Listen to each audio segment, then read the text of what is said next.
A gente avalia esses destaques da LDO com o Daniel Hittner, nosso diretor em Brasília. Daniel, boa noite. Esse texto barra o contingenciamento de agências reguladoras e também do seguro rural. Explica isso. Márcio, boa noite para você, boa noite a todos. Essa é uma das novidades da LDO aprovada hoje para 2026, mas tem outras também. Eu só vou pincelar rapidamente dois destaques.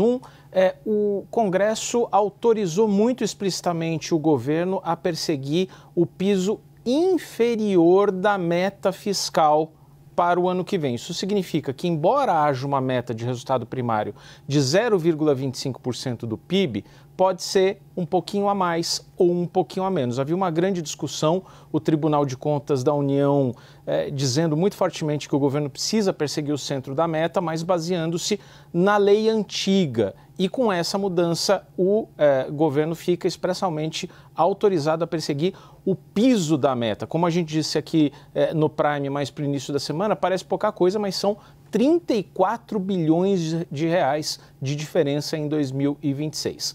Outra grande novidade é justamente essa. Há uma exceção, Márcio, na Lei de Diretrizes Orçamentárias a despesas que ficam fora do limite de algum contingenciamento, alguma limitação imposta pelo governo para o empenho dos recursos orçamentários ao longo do ano. Ou seja, eles podem ser contingenciados.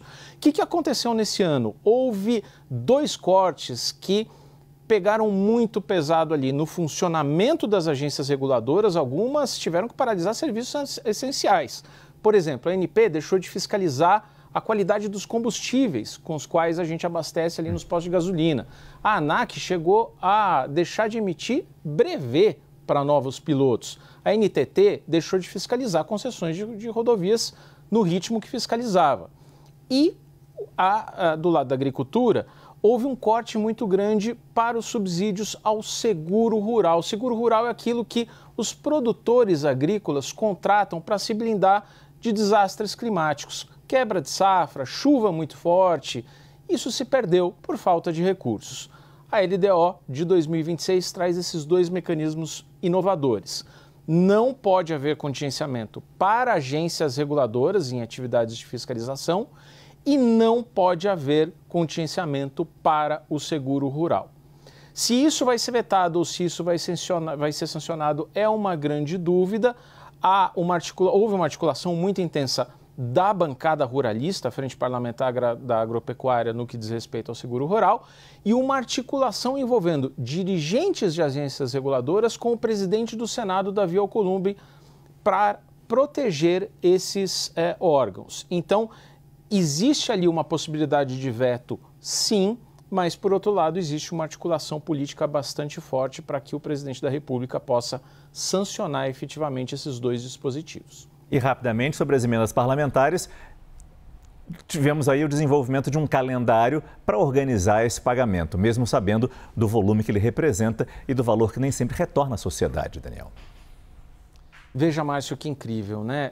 Ao longo dos últimos 10 anos, o parlamento foi ganhando espaços em que não houve volta atrás.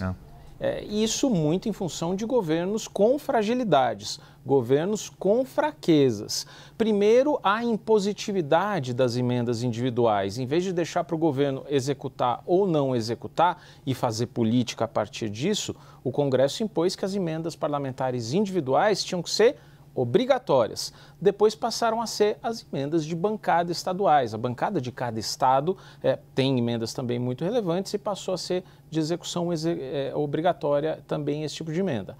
Agora a gente passa para um outro avanço, digamos, do ponto de vista dos parlamentares, que é um calendário para as emendas. Hoje o governo tem que pagar 40 bilhões de reais em emendas parlamentares e de bancadas. Não precisa pagar necessariamente aquelas das comissões setoriais. Comissão de Educação, Comissão de Saúde, Comissão de Transportes e por aí vai. Mas essas emendas obrigatórias o governo pode pagar quando quiser.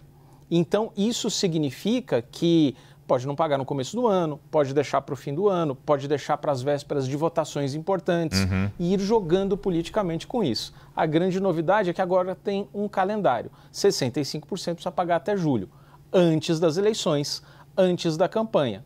Para deputados e senadores é óbvio, é muito bom. Prioridades, prioridades. Muito obrigado, Daniel Hittner.